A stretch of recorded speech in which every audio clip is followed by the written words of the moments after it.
It would take me a really long time to realize that money is not in assets, but money is in people. And people become the most valuable assets. I remember hearing from Johann Rupert, I think he was being asked somewhere, what is the greatest piece of advice your father, Dr. Anton Rupert, left for you? Dr. Anton Rupert was first generation wealth in South Africa, having built a cigarette empire.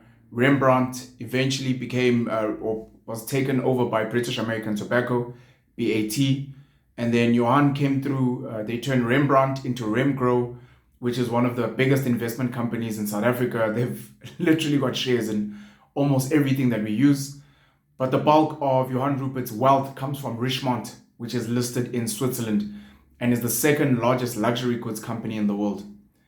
Johann Rupert, upon being asked, what is the greatest piece of advice your father gave you, said, the greatest piece of advice my father gave me is to invest in people. I didn't really know what that meant at the time, but I took it to mean, look, if you've got employees, take care of them. If you've got investors, make sure that you give them decent returns. If you've got business partners, of course, take care of those as well. Later on, in studying the business empire of Johann Rupert and his business story, I got to realize that the invest in people meant more than just taking care of the stakeholders in your business. It actually meant properly empowering certain entrepreneurs, certain business people, certain really, really talented individuals.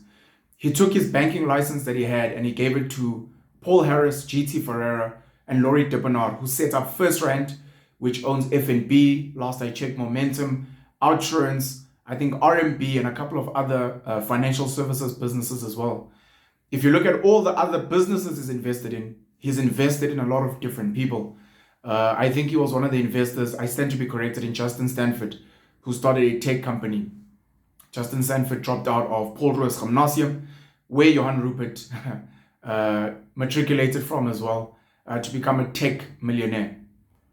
Recently, as I start looking at business failures, business successes, as I look at some of the advice that I give people when they ask for online consults, I realize that if you want to make money, because people are always asking, where can I invest 5,000 Rand, 10,000 Rand? Where can I invest 50,000 Rand, 100,000 Rand? I've got 500,000. I've got 2 million that my parents left me in life insurance. Normally, we would focus on the assets that the people would invest in. Maybe get an Uber, maybe invest in rental property, maybe invest in a small franchise. Some people obviously want to trade Forex. Some people want to trade cryptocurrencies. People want to invest in small businesses, etc. The reality is this: you need to be investing in people. What does that actually mean in practicality? What that means is that when you found a talented person, that person will guide you as to what assets they need to make money for you. If you can find someone who is hardworking, a great driver, very reliable, very good at people, and you're like, this person would be a great driver for people, you invest in that person, and then they will say, I need a car that will allow me to drive.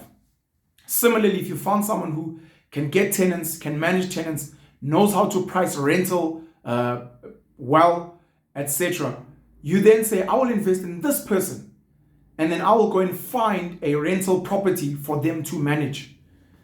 I'm saying this because you will find someone with a piece of land. You will find someone with a property. You will find someone with a business, and they will be losing money. And then they will give that business to the next person. Could be a small little truck, could be a bakkie, could be a flat. And that person within 6 months, 12 months, all of a sudden they're making the most money. Why? It's the same asset. It's the same Uber. It's the same truck. It's the same rental property. Why is this one person able to make so much more money and the other one was making a loss? It's because the real asset is the person.